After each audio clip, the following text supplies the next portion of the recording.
Jim Costello, 4439. 4439.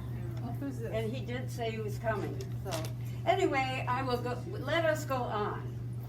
We had some wonderful participants this time. And you have seen some wonderful pieces of art. And this is what so fascinates me as I walk the halls, is seeing something like this. And trying to figure out who put that out there, and what does it mean to them? What does it say about that person who put that out there? And in some cases, maybe the person even made the object. Although in this case, did anybody make their object? No. I should be so talented. Right. You could picture them whittling away. I don't think so. But anyway, these are magnificent pieces. And I think they will all, let me just tell you who is here. Catherine Jalett, raise your hand. Okay. Charlie Mayer. You all know Charlie, right? Muriel Flanders. There she is. And Terry Obermeyer. I met her by chance. She was out in front of her door, and I said, would you, could you? And she said yes. And then Jim Costello, who's the missing person. Hopefully he will come. And this is really exciting. Hello. Oh my gosh. Oh my gosh. Gail Cohn. She's on my floor. 2472. Gail, yeah, and Gail was supposed to come last time, but she was with her kids, so she promised this time she would be part of it. So we have a wonderful assemblage of ladies right now and gentlemen. Yeah, please. There's another one coming maybe. Okay, so let us start. Who wants to begin? Gail, would you like to begin? And come in front and then talk about your lovely, now Gail is kind of smart, and the owl is known to be the wise old owl, right? So I'm wondering if Gail uses that appellation, wise. Okay. She is wise, though. Yeah. Okay. Here, Mike? take the mic Right. and push that button. Testing. No, push the button. Now we should be live. Thanks to Angel, as always. This looks pretty minuscule compared to some of the other sculpture here. But it sits on a pedestal, which you can see in the picture. Can everybody see this? Yes. Beautiful. So in 1971, my husband and I took our first trip to Israel. And among other things we did in that trip, and of course we didn't know that it was going to be the first of many trips that we took to Israel. We were taken to an olive wood factory in Pardes Chana, Israel. And Pardes Chana is in the north. It's in the Haifa district, is what it's called, not far from Netanya. I'm not sure that it exists there anymore. I think it may have moved. But we went in, and what we were told is we'd find all kinds of trinkets, which we did. And it was really cool. Please forgive my back, gang, my team. There were trinkets galore. One of the ones that we brought home, several copies of, were little carved camels connected by chains. So it was just a family of camels, different sizes. And we had left 2 small children at home, so we were pleased to bring those home. And as we walked around, it was an enormous place. We found all kinds of things, and there were all kinds of utilitarian pieces, but you know, the kind of thing that you'd find in the United States when you go around too. All kinds of religious symbols, Christian and Jewish, in large numbers. And then as we walked toward the back of the factory, we began to see some other things. And we began to see some beautiful, beautiful pieces that were carved by artists. And I had forgotten, but as I was sitting in back of my owl, which I have never done typically, I discovered that the artist signed it. His name is Uri Roth, and he wrote his name both in English and Hebrew on the back of this piece. And owls have always fascinated me. I really, really have enjoyed them over the years. I don't collect them. This is my baby. And when I had to decide what to bring with me, I think many of you have had this experience. I moved out of a house that I had lived in for 53 years, that I had raised my children in, and had a lot of stuff. And I had to decide which stuff was most important to me. And clearly, I decided that this guy was one that had to come along with me. And it actually symbolized the first trip, but also all the many trips. And by the way, it's quite heavy. If you want to check it out later, you're welcome to do so. And it actually sat on the floor of my apartment here for a number of months. And then my kids, okay, so how many of you had the experience of trying to get your kids to take your stuff? Right? It's hard, right? It's really hard. So I decided to take something from them instead. My kids had acquired this stand, and I thought, oh my goodness, that is the stand for my owl. And now I can share it with my community.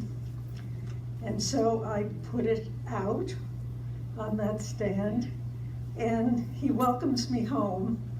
Actually, I'm not sure if it's a he or a she. I don't know how you tell with owls, but it welcomes me home every time I come back to my apartment. So I am delighted to have it, and brings back so many happy memories. Okay, thank you. Okay, since we have a number of people, we'll save our questions for a little later. I know you all have questions, so we will save that. I want to know more about the meaning of owls, but we'll do that later. Who would like to present next? Madame. Okay, make sure everybody knows who you are, and I'm Madame. Not damn, Dom. Okay, so I'm gonna stand next to him. I've never done that before. you're Muriel, right? I am Muriel Flanders, yes, thank you. Remember Muriel cigars? Oh yeah, why don't you pick me up and smoke me I'm sometime? today's Yeah. new Muriel, the funny cigar. Oh, we'll do that later. I was very embarrassed by that, yes. Edie Gourmet and, Mhm. right? Got it. All right, so this man has been part of our lives, Beth and my lives, since I think I was trying to figure out when. I think probably around 1994. She and I took a trip to the Turks and Caicos Islands. And while we were there, when we went into town, we were just amazed at the beauty and the richness of the Haitian art. So we spoke to one shopkeeper in particular, and he said, you know, you could just do a puddle jump, take a puddle jumper over to Cape Haïtia, and which is a lovely city with lots of historical places on a mountaintop, which Beth and I climb by foot and with a mule, or he was with us, I don't know. We sat on him. I know that, or her. So we decided to do that. And so the plane was a puddle jumper, and it only fit 2 of us plus the pilot. So we went and we landed in Cape Hatia. And at this point in time, electricity had just been restored to the island. I'm going to tell you just a little bit about Haiti too, if you don't mind. Can I speak a little about that later? Sure. All right. It had just been restored, and so when we landed, we met up with a young man who was so friendly and so wise in many ways. I can't share all of that with you, but he took us around for several days and showed us Cape Hatia and took us down to the market where they had just for the first time set up stalls where artisans were displaying their wares. And this was the first kind of opening in many months that was possible. So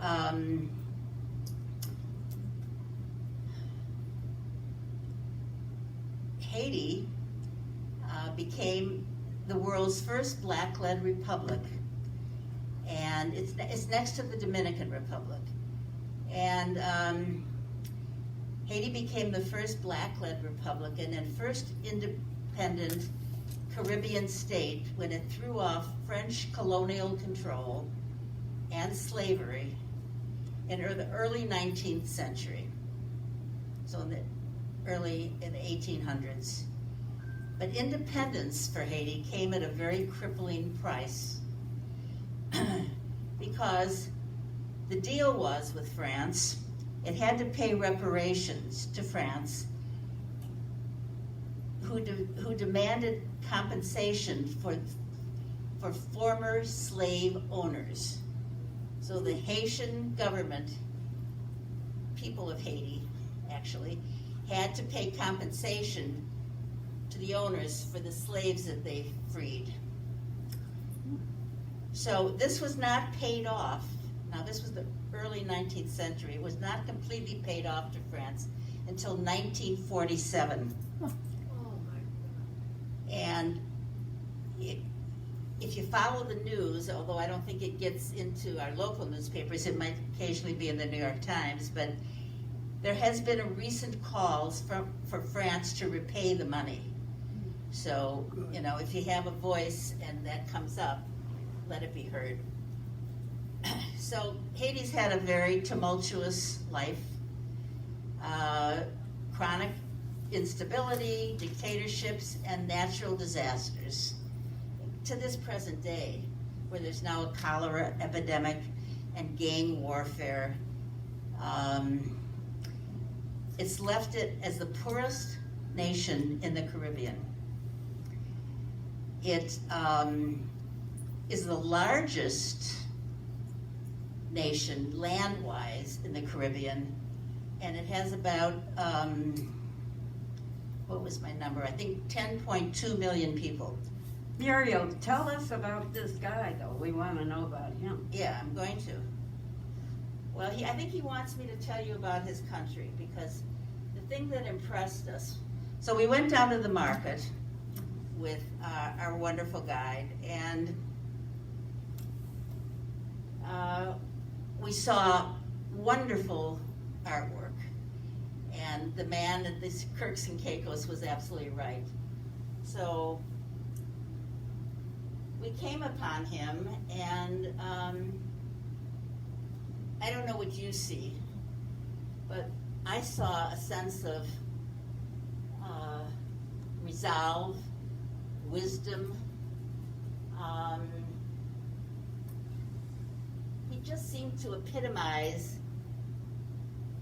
the essence of when we spent 2 nights there, so we were there for 3 days, of the people that we met there. shared some of their stories with us. And so we also bought a canvas, which I was going to bring down, but Beth said I should bring our friend down instead. A beautiful canvas which we rolled up and brought home, which shows a lot of the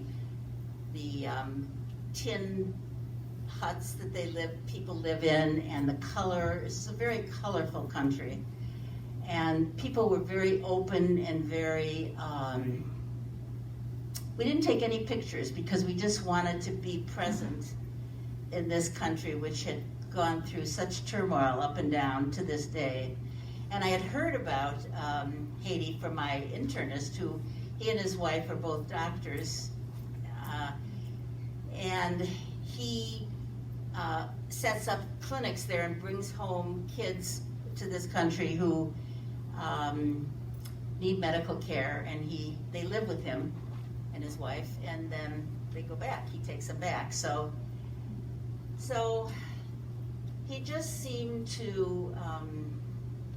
He's standing tall. I mean, I don't know what you see. I just see a very proud man who's proud of his Creole and French origins. It's a Christian country. What is he doing? What is he endeavoring I'm not to sure. do? I would say this is something, that he would work on. He's working with. This is a tool of work. So I think that's what he's doing physically, but I think it's the spiritual and nature that appeals, that I think comes through. And he's just so well hewn. Look. He's beautiful. Right? So this is a very talented man, and we schlepped him home. And he has graced our hallways and, in a few places that we've lived since then. Thank you so much. Thank you. I just have to add, I can't help it. I went to Haiti on my honeymoon. Oh. And I was in Haiti when Papa Doc was there. He was a dictator. Yep. And it was very scary because we were in a hotel way up high, and we were kind of out of the way, but things were percolating at the time. So that's where I went on my honeymoon. Imagine that. And I have What city? Were you in Port-au-Prince? Port-au-Prince, yeah. Port-au-Prince. Yeah. Mm-hmm. And I have 2 paintings from Haiti, which you'll have to come see.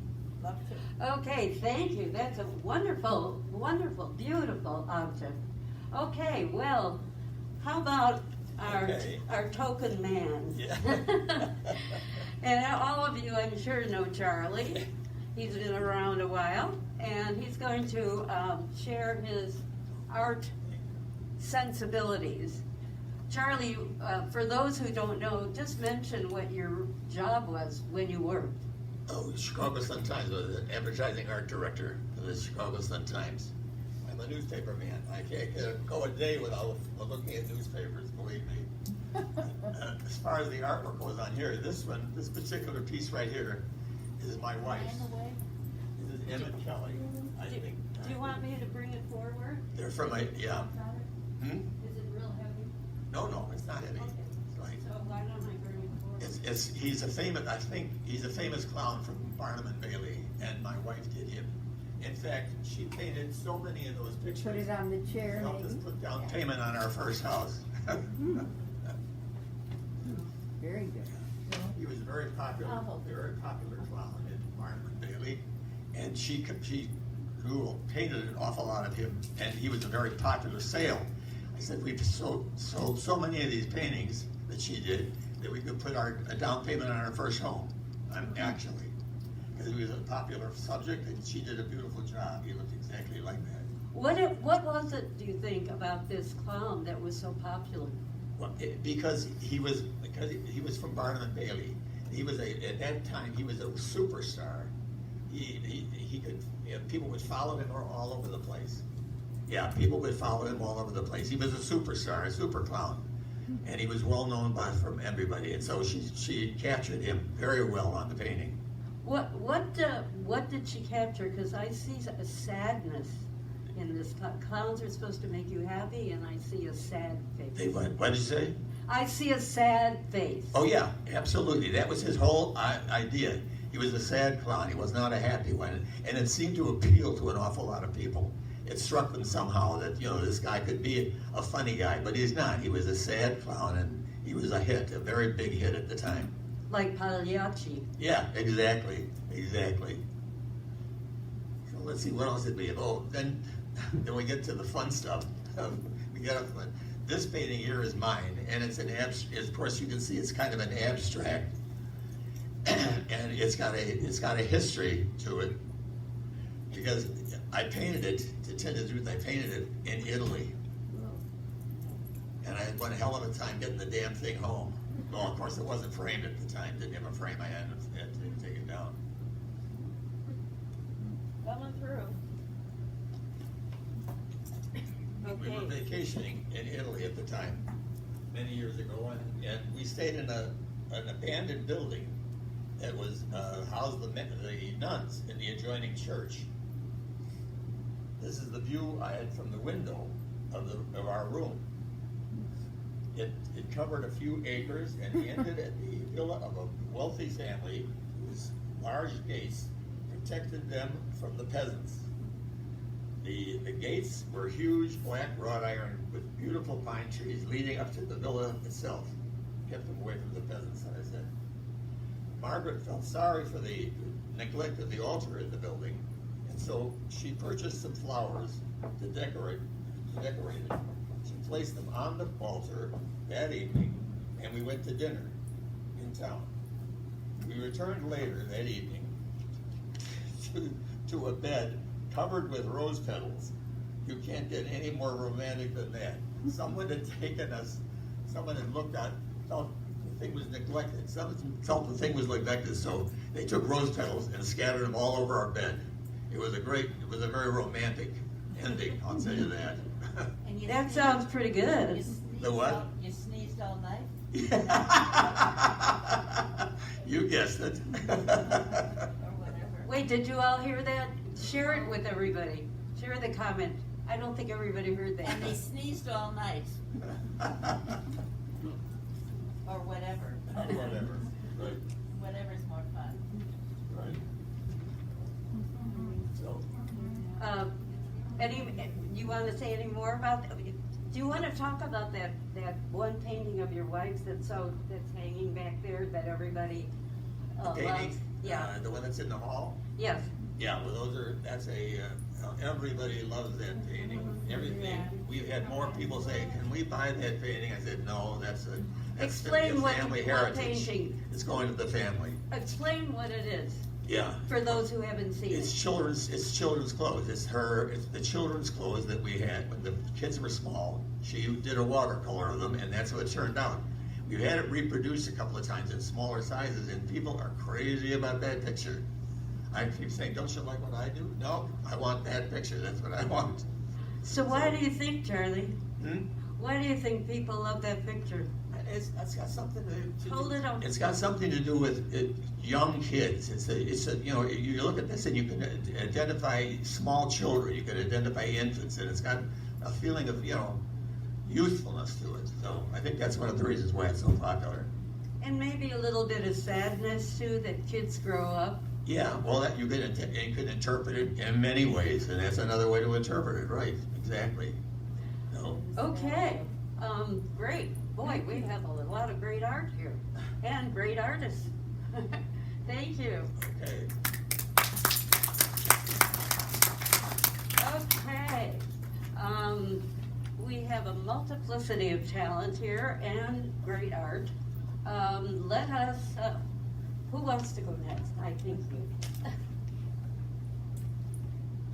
My husband and I. She's not gonna lift those up because they're heavy. She Do I need wants a microphone? mic. Oh, thank you. Yeah. My husband and I lived in Scottsdale, Arizona for over 30 years. And we bought many homes while we were there. And the last home we bought had a 17-foot ceiling in the foyer. And it had 2 alcoves built on either side of the entrance. and they were 5 feet tall. And I had to find something to put in these alcoves so that nothing else was dwarfed. And we couldn't find anything in Scottsdale or Phoenix, so my husband said one day, well, let's take a drive down to Nogales, Mexico. So we went down there, and we had to park on the American side and then walk a couple blocks to the border and then go across into their shopping area. And we passed a lot of shops, didn't see anything that I liked. And we finally came across this store, and it was dirty and dusty and grungy, and he says, let's go in. And so we went in, and we looked around, and they had a lot of nice artwork, and the woman told us that they were all local artists. And so my husband came up to me, and he says, you know, I think I found something we can use in those alcoves. And so I said, great, what is it? So he showed me Mary and Joseph, and I said, oh, they're okay, but let me keep looking. But no, he says, no, I think we're going to take Mary and Joseph, because remember, they'll always watch over us. And I said, sold. So we brought these back with us, and we've had them for 25 years. They've traveled with me from Arizona to St. Louis to Chicago, and I guess they'll keep traveling. But anyhow, the artist was available, but we did not get a chance to talk to him. But anyhow, that was our story. Do they have religious significance for you? That they are Mary and Joseph? They are Mary and Joseph, and of course, that meant a lot to both of us. And just happy to have them. Okay. And they have taken care of me. They have? They Okay. have. Okay, They have. so they have watched over you. Yes. Okay. Okay, thank you. And last but not least, come on up here. This is Terry Obermeyer, and Terry's the colorful lady. And she, can you see her decor? Well, I should point out that there are not only flowers here, but it looks like those are tomatoes, right? Right, there's, Okay, there, you tell what's in it. And then she's got this, and you've got a couple of other things also in front of your door, which you didn't bring. the wreath started out with the vegetables. Hold up the mic. Oh, Mike. right. Here, Hey, I'll Mike. hold The wreath I found, and I think because the vegetables of late summer appealed to me most. And there were a couple of sunflower seed blossoms on there. This year I took my basket, which I have had probably 30 years, 25 to 30. Friends gave it to us many years ago, and I took one look at it and realized that the original leaves, which were real leaves that had been treated, had broken off in pieces. I'd lost some over the time, particularly since we moved to smaller quarters, and it had to be relegated to a container as opposed to being put on a shelf where nothing would damage it. And so I took it apart and redid the sunflowers and added the old flowers. I think these three. One had broken off a stem that had been in here. So I ended up sort of adding to this wreath, redoing this one, but I love the basket and the arrangement, and that's the story. I have an angel hanging on my wall outside the door. You can see her. She's called the Angel of Harmony. And Harmony? Harmony. Okay, tell me about harmony in your life. Well, there hasn't always been harmony, but as in most marriages, c'est la vie. There are good times, not always smooth and harmonizing times, but You also overall, have a been couple wonderful. of candlesticks, do Oh, you not? Yes. And can you tell us about that? probably got them at a garage, no, not a garage sale, antique sale. My husband and I went on our first date to an auction house that was down the road from us, and we were both college students at the time. And the big deal was on Saturday mornings when they had their auctions, they also had free coffee and donuts.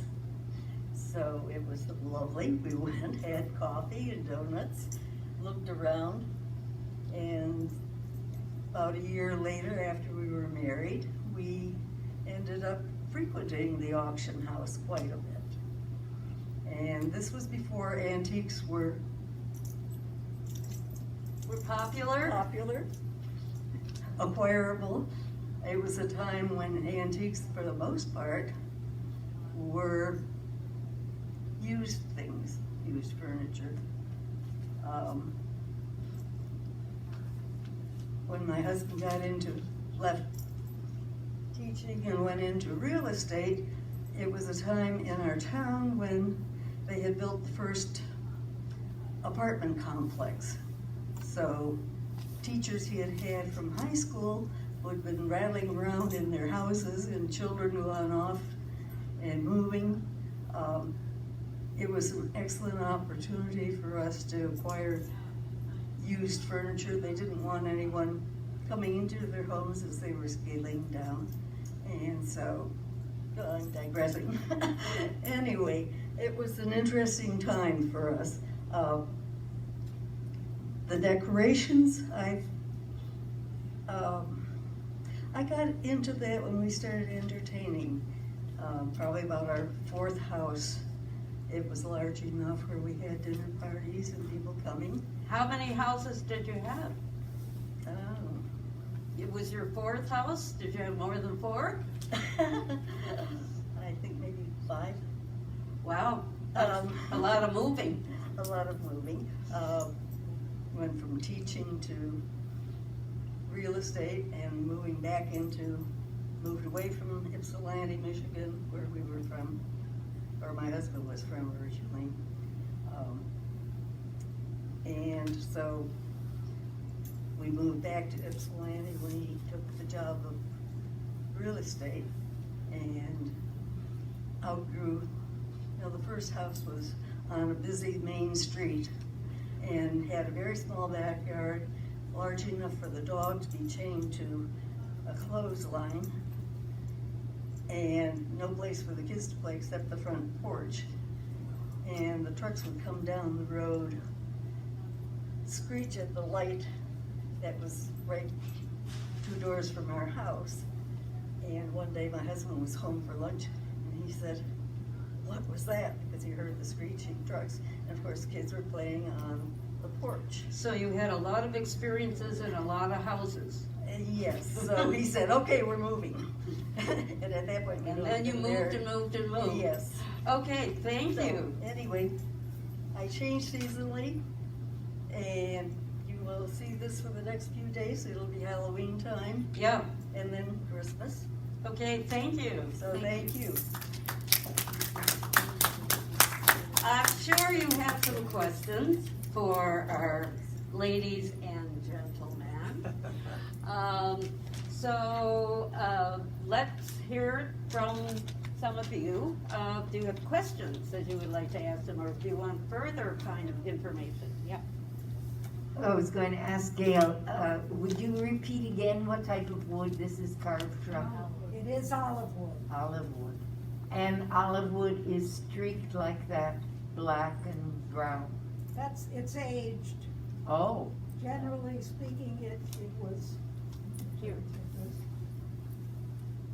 When we got it, it was much lighter, and it was more the color of the back that you see here. And over the years, it's just aged, and it has gotten that black patina. And I think the pattern is interesting. Obviously, it followed the grain, so I think do that's you have interesting. polish or wax on it? We have oiled it Oil.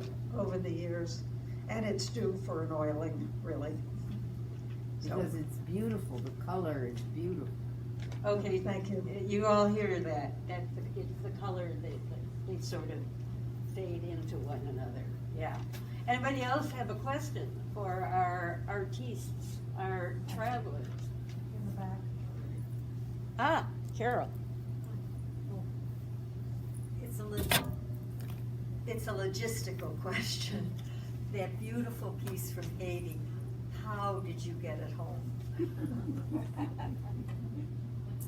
Well, you see my body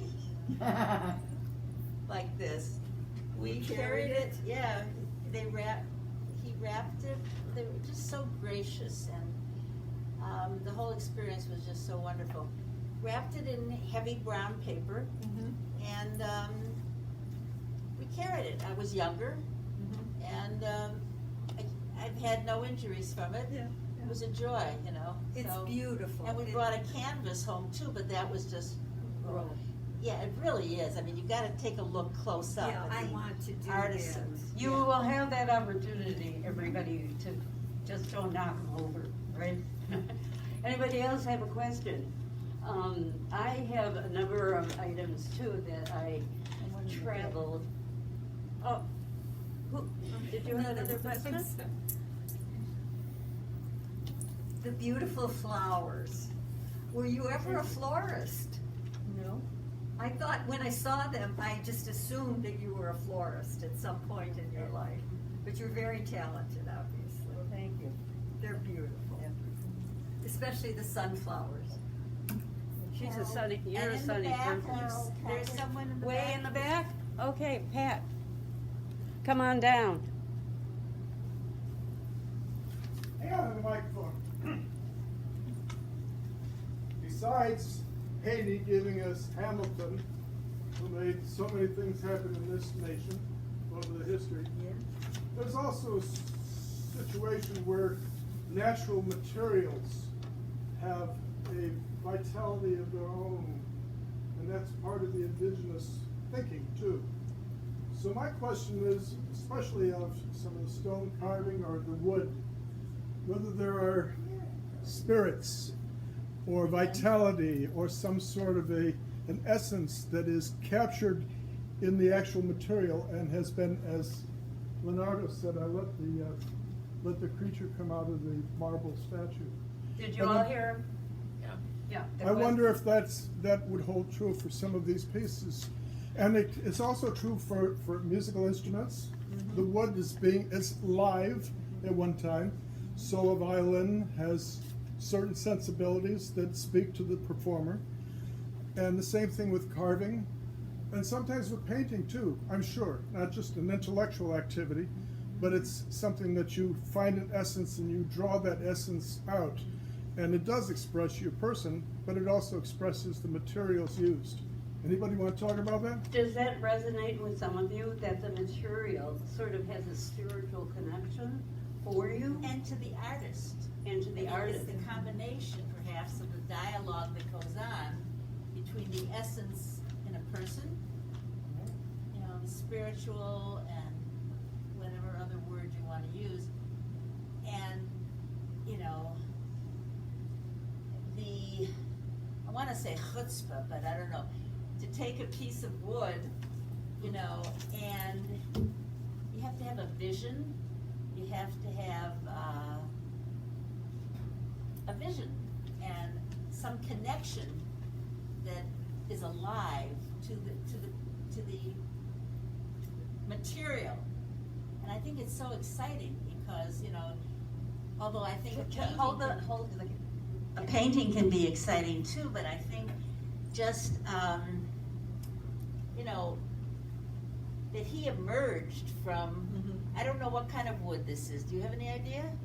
No, I don't. But look what emerged, and I think in terms of the history of Haiti and the struggles of that people, you know, but he just felt like he was a figure of such strength. So that doesn't exactly speak to your point. No, it does, as a matter of fact, because the idea of choosing materials by an artist, it's not just walking into lick and picking out colors. Right. something speaks to you about it that has an aura of your psychology. So even when you're looking into art collections and so on, Yeah. your psychology reflects that, and you see things that are in that piece that some of the rest of us would not see. And that makes it a particular expression, which is the whole essence of this subject called door stories. But what actually makes each one of those pieces, to any one of us, say something different or something personal about ourselves that we may not even know? It talks to us. That's interesting. In the same conversation that Right. we talk to it by shaping it from what it was to where it is, to where it could be, and what it does for others. Okay. And you know, that's interesting because my association to that, and I might have been more aware of it back in those days, is as a Jew who's been persecuted or whose people have been persecuted and who's, you know, struggled and suffered. I saw, and I know in the history of Haiti and perhaps in this man's experience or the artist's experience, that he wanted to portray that, you know, that I could identify with something in this man. Yeah. So let me ask about the owl. Archimedes. This is a rather simplistic piece. This is almost the beginning of Lion King. Whoa, you know. But this is a rather simplistic piece, but it's really attractive because of its actual simplicity. It allows you to bring whatever it is that you need moment to moment to this. If, for example, you go see the Mona Lisa, and then you go back 10 years later, you see a different painting. You go back another 10 years, and it's a completely different painting because you have grown. This piece, from the front or from the back, has a simplicity and a shape that is, it feels like a baby. I was saying it's huggable. It is huggable. And as something like an owl, which is in many cultures a symbol of wisdom, we ask why this particular simple piece of wood allows us to be so simple ourselves and get to the essence of life. Okay. itself. I think we're going to conclude. Anybody She else? doesn't want this to go on, but she's okay. Anybody else have a question for our people up here? Yes. I wasn't going to ask a question. I was going to say that your piece, Muriel, reminds me of the Man of La Mancha. There's something about him that makes me think of the Man of La Mancha. And what about him? What characteristic would it be? I like the way- Don Quixote, the Yeah, man of La exactly. Mancha. I like the way he holds his head. Yes. With pride, with pride. All right, well, ladies and gentlemen, this has been a really wonderful session. Thank you so much for bringing your friends with you. And I invite you guys, if you ever want to come over, I have a collection of masks that I never saw as well as I do here because they're on a white wall, and there's quite a few of them. And if you ask me where each mask came from, I have forgotten. But you're welcome to come see the masks and whatever else. I have a lot of stuff. So let's give them a hand for sharing. And I hope, we had a little art appreciation here. So that's good for our souls. We need more art. Okay, thank you for coming. Thank you. Thank you for bearing witness. Yeah, very good.